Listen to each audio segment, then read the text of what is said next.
Alô, Baixada Santista, ó, Sem Reação chegando pela sua Santa Cecília TV. Um prazer muito grande em contar com a sua audiência nesta sexta-feira, ao vivo, falando para os 9 municípios da Baixada Santista e convidando você, desde já, a participar do nosso programa. 3224-7017, 3224-2944. Nesta sexta-feira, nós temos a participação do Dr. Clemente, ao vivo aqui em nossos estúdios. Clemente, boa tarde e obrigado por vir ao programa. Boa tarde, Augusto. Boa tarde, nosso telespectador. Eu queria começar com o Clemente, aliás, eu quero começar com o Clemente, com um assunto que chamou a atenção essa semana. Os Estados Unidos aprovou o primeiro teste caseiro para detectar vírus da AIDS pela saliva. E colocou, inclusive, no mercado, Clemente, aquelas pessoas que queiram estar se monitorando, né? Portanto, os grupos de risco, às vezes a pessoa fica sem jeito de fazer um exame, o exame se torna, não se torna público, mas a pessoa às vezes se sente incomodada e hoje os Estados Unidos aprovou os testes caseiros. Clemente, primeiro, boa tarde e obrigado por vir ao programa. Obrigado, Augusto.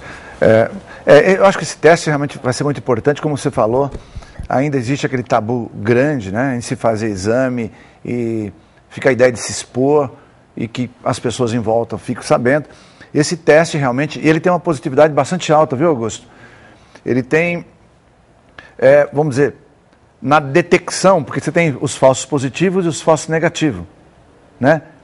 Ele chega, vamos dizer, para o diagnóstico, ele chega a 92% de positividade para quem tem a doença e chega a 99% para quem não tem a doença. Ou seja, é um teste simples, porque é da saliva, né? Escolhe material da saliva, então ele é extremamente eficiente se nós imaginarmos ser tão simples, ou caseiro como é o caso. E tanto é que foi aprovado muito rapidamente pelo FDA americano, deve estar no mercado a partir de outubro, então eu acredito que realmente vai ser uma revolução. Essa é a imagem do aparelho, Clemente. Um aparelho até, de certa maneira, simples, né? Mas com uma tecnologia bastante avançada. Muito avançado, porque 92% para detecção e 99% para que não dê o falso positivo, eu acho que é um índice bastante importante. E também a pessoa, às vezes, ela fica inibida em fazer os exames. Não deveria, né? Mas, infelizmente, algumas pessoas se sentem inibidas até para não serem consideradas grupo de risco. E aí o exame que foi aprovado nos Estados Unidos, né? E lá o sistema, a vigilância sanitária americana, a entidade a instituição que permite que medicamentos, remédios e exames sejam utilizados, ela é muito rígida. Portanto, o número de testes que devem ter sido elaborados para autorização da utilização deve ter sido um número bastante significativo. O FDA é realmente o órgão mais, vamos dizer assim, é o órgão mais importante do mundo, não desfazendo dos demais, mas assim, em termos de rigidez. Ele é extremamente rígido. Até muitas vezes eu não consigo entender o porquê que tantas coisas que foram aprovadas pelo FDA têm que ser aprovadas pela Anvisa aqui no Brasil. Eu acho uma coisa absurda, porque é um órgão tão mais crítico, tão mais rigoroso e tão mais bem preparado em termos de material, vamos dizer assim, de tecnologia, e às vezes vem para cá para o Brasil, demora mais 2, 3 anos para provar um produto, quando não mais do que isso, né? E quando aprova, na verdade, já tem outro muito melhor. Então eu acho que deveria ser levado em conta pela Anvisa que realmente, se for aprovado por um órgão lá, que a aprovação fosse automática aqui no Brasil, né? Considerado apenas os aspectos burocráticos e tal, mas que não ficasse realmente demorando 2, 3 anos para um produto, sobretudo um medicamento, que às vezes é super importante. É verdade. Acho que hoje os Estados Unidos continuam na frente das pesquisas, Clemente? Continua. Claro, você tem uma Alemanha importante, um Japão importante, Israel muito importante, você tem alguns países, Holanda, ou seja, tem alguns países que são muito importantes. Mas a verdade é a seguinte, mesmo os órgãos que vendem no Brasil, sem ainda o FDA, Eles sabem que a coisa mais importante para ele, em termos de mundo, é ter a aprovação do FDA. Clemente, o Fantástico fez uma matéria semana passada, e eu faço questão de citar esse assunto, porque eu sei que você sempre teve uma preocupação com o ensino universitário, né? E tem uma ligação muito forte, né, com o ensino, e o Fantástico mostrou uma matéria onde apresentou a situação crítica de vários hospitais universitários. Inclusive, em alguns casos, são 10 alunos para cada paciente. E tem um relato lá de um aluno dizendo que vai mexer no curativo, são 10 alunos mexendo no curativo do paciente, o que traz um incômodo, sem dúvida nenhuma. E o G1 publicou uma matéria hoje, às 8h30 da manhã, o site de informações da Globo: saúde libera mais de 100 milhões de reais para 45 hospitais universitários do país. Detalhe: sem repasse de verbas, as cirurgias estavam suspensas no Hospital São Paulo, e em razão desse, o Hospital São Paulo é da Unifesp. Em razão disso, para o Hospital São Paulo são quase 11 milhões. Para os 45 hospitais, 101 milhões. É muito pouco esse dinheiro. É muito pouco. Muito pouco. Isso não dá para fazer nada, né? E aí o grande problema que nós temos tido, e também daí eu vou enfatizar uma outra coisa importante, porque Você viu a matéria do Fantástico? Eu vi. Mas, por exemplo, o Mercadante acabou liberando aí um número maior de vagas para a medicina, e eu acho que primeiro tem que melhorar a qualidade dos hospitais universitários, de uma forma em geral, melhorar a qualidade do ensino, porque isso sim que é importante, mais do que aumentar o número de vagas, porque o que está acontecendo? O número de pessoas hoje nos ensinos médicos não tem a mesma qualificação que tinha atrás. E eu estou nessa área de ensino desde 76, né? Já participei da Universidade Federal do Rio de Janeiro, depois vim para cá, para Santos, então continuo participando esses anos todos aqui do ensino universitário. E o que a gente sente é que realmente foi perdendo qualidade, até porque o preparo vem lá de baixo, né, Augusto? Do ensino básico.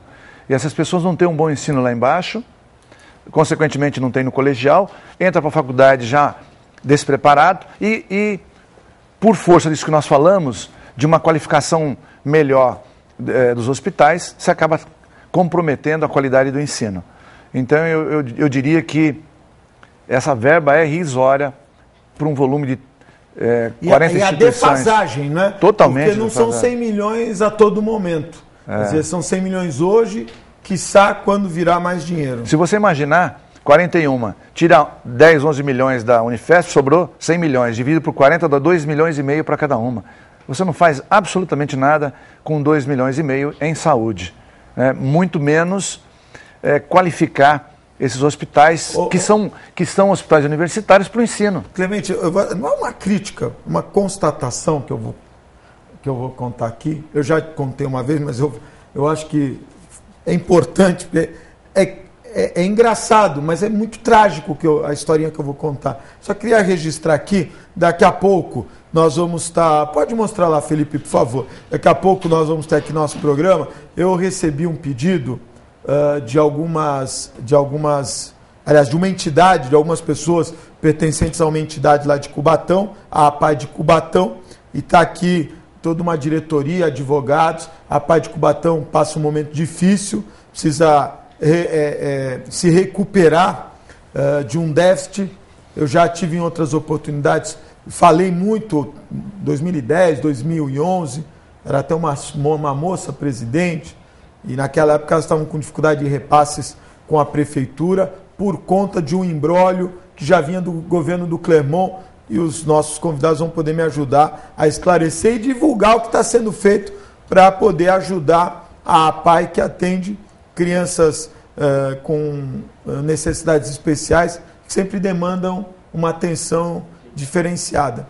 Clemente, eu recentemente acompanhei uma colaboradora minha ao Pronto Socorro Central de Santos, com suspeita de pedra na vesícula, né? E com dores insuportáveis, você que é profissional, podíamos até falar. Dores absurdas. E precisava operar, não é? Nós fizemos uma interferência, eu estive junto dela todo esse período e depois de aproximadamente 24 horas conseguimos uma vaga e ela pôde operar na Santa Casa. Na Santa Casa através do SUS. Mas o que eu vou relatar para você, era um sábado à noite, ela chegou com muita dor, estava lá aguardando para poder, essa coisa de vaga, né, que é o grande problema no país, a falta de vagas, e o raio-x do pronto-socorro central estava quebrado. Então, coitado lá do pessoal que fica na enfermaria, que esse pessoal de frente são, vamos dizer assim, são os últimos dos samurais, né? Porque não tem mais o que dizer. O raio-x está quebrado, não tinha como fazer. E um sábado à noite, que você sabe que a demanda de acidentes, os problemas de uma cidade como Santos, enfim, várias pessoas lá aguardando.